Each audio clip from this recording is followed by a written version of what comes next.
Alright. We're going to talk about two Star Wars stories from the first Dark Horse Star Wars comic called Star Wars. I mean, there had been plenty of Dark Horse Star Wars comics prior to this, but this was one of the first ongoing ones, and it was a sort of a reboot of Marvel's Star Wars. So this was originally called Star Wars. It became Star Wars Republic. Then it got renumbered and called Dark Times, and then eventually they're like, it's the longest running Star Wars comic ever. And it's like, no, it's Dark Times, and then Dark Times became miniseries. So it becomes muddled after a while. But originally it was called Star Wars. And what Star Wars did was it would showcase Jedi from the prequel era and uh, tell their stories rather than sticking with like Obi-Wan Kenobi or Anakin Skywalker. It did its own thing for a while. Eventually, of course, Anakin and Obi-Wan make their ways into the series, but they weren't the primary focus. In fact, the first focus was on Jedi Master Keonda before he's even a Jedi Master. And so we get to the first story arc, which is called Prelude to Rebellion. And Prelude to Rebellion deals with Keonda going back to his homeworld of Serena, something like that. Syria, not Syria, like the country, but similar. Like it's a sounds kind of like that, or it could be Kyria. I'm not sure. I'm not sure of the pronunciation, but anyway, he's dealing with political unrest on his home world. On his home world, they're cut off from a lot of the technology the rest of the galaxy has in favor of keeping their culture the way it is, but the young people want the technology, and there's some people that are stirring up chaos, and it could lead to a rebellion.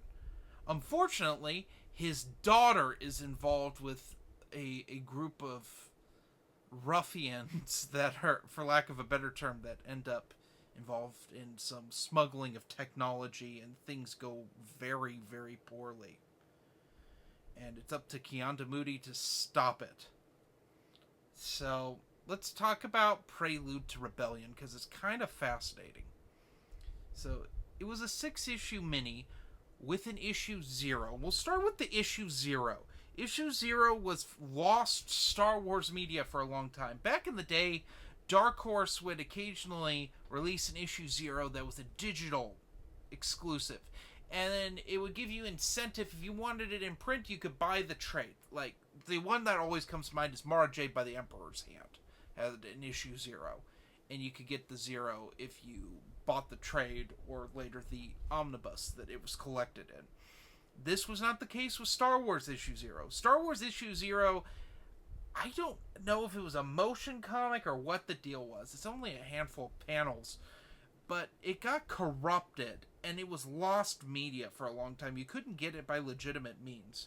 So when I discovered in the Rise of the Sith Epic Collection Volume 2 that was in there, I thought, oh my god, I gotta have this. And then sure enough, it got put in the Rise of the Sith Omnibus. It's not much. It's Yoda training Keonda and him in turn right before the mission, just doing some exercises, a similar drill. It's neat because I think it's the youngest Yoda has ever looked in a comic. He has wispy dark hair instead of wispy gray hair. Just kind of interesting. But it's kind of nothing. It doesn't really tie into anything. Except for a little subplot of him, Keonda thinking back on his training with Yoda as a younger man. But we gotta talk about the weird things of Prelude to Rebellion. This came out before Phantom Menace, shortly before Phantom Menace. This was kind of a tie-in, but it did its own thing. But Keonda has a daughter. In fact, he has a bunch of wives. With his species, the males, although you wouldn't believe this from Prelude to Rebellion, I believe it's retconned with the next story we'll talk about.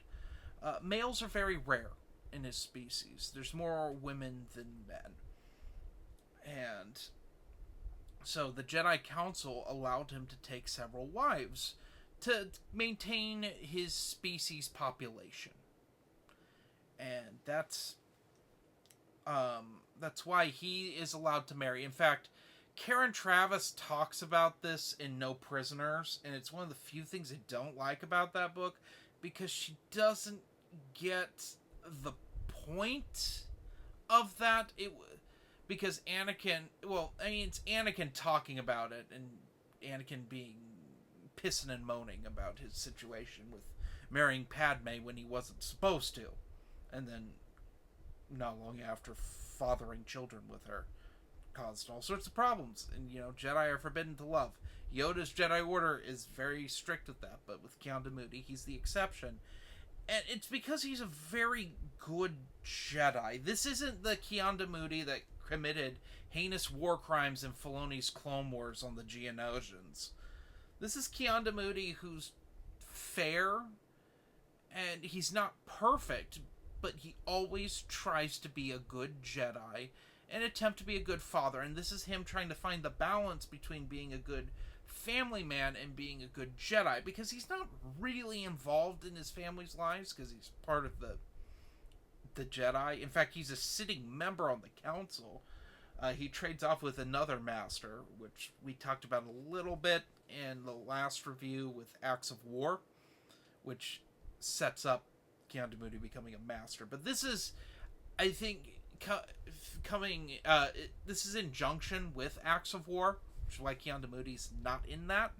He's on this mission, and I just want to say this is Jedi before Lucas started putting the rules in right around the Attack of the Clones era that Jedi are forbidden to love. That sort of thing, to make Attack of the Clones what it is today. So I don't think that was a thought process that Lucas had fully gone down yet, or if he had, he hadn't told anyone, and that's why Keanu Moody had a bunch of wives. But it's very much explained in future EU material. What did I think of Prelude to Rebellion? I think it's pretty good. It's one of those oddities. It's one of the... Not only is it an oddity, it's one of those comics I had to have when I started reading the Dark Horse comics in the mid-2000s. I had to have Prelude to Rebellion. I had to have it. And it took me a very long time to get a copy, and then, of course, the Rise of the Sith Dark Horse Omnibus came out, which it was in that. And I wanted it because it's weird. It's the only part of that Star Wars / Star Wars Republic comic series to happen before Phantom Menace. But, also, it's just interesting. It's an interesting story. It's a weird one. In hindsight, it's pretty strange. But you'll find with a lot of these Star Wars, early Star Wars / Republic, up until you get into Clone Wars, they're kind of different stories. They're good, but they're very different stories. Not what you'd think a comic called Star Wars would produce, typically. I would give this a solid 4 out of 5. It's worth your time to check out.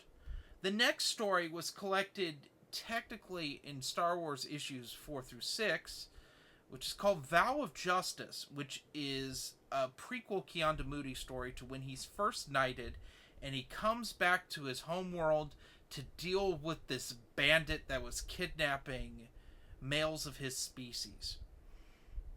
And he wants to... Is he going to avenge his family? Is he going to go to the dark side? What's the deal? It's a very short story, but it's worth your time to check out.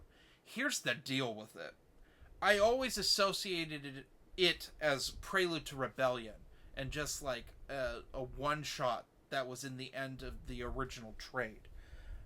I didn't know it was like some sort of thing where it was an additional story in the issues 4 through 6 of Star Wars. I didn't know what the deal was with it, because it's very short.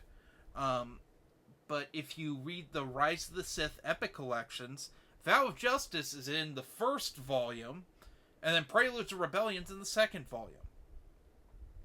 And then in the omnibus, they split them up but it's like right after you read all of Prelude to Rebellion, which is interesting because they typically don't do that unless it's Tales. Tales, they feel like they can just split it up however they feel like. But everything else, they've tried to keep it like it was in when you bought it in single issues. That's kind of Marvel's thing with their omnibuses, with the exception they take the ads out, of course. But yeah, it's weird that they did it this way. But this omnibus is just kind of strange. It's kind of a hodgepodge of just weird crap. What would I give Vow of Justice? Probably a 3 out of 5. It's okay. It's very short, but it has a good moral end to it. So, anyway, have a nice day.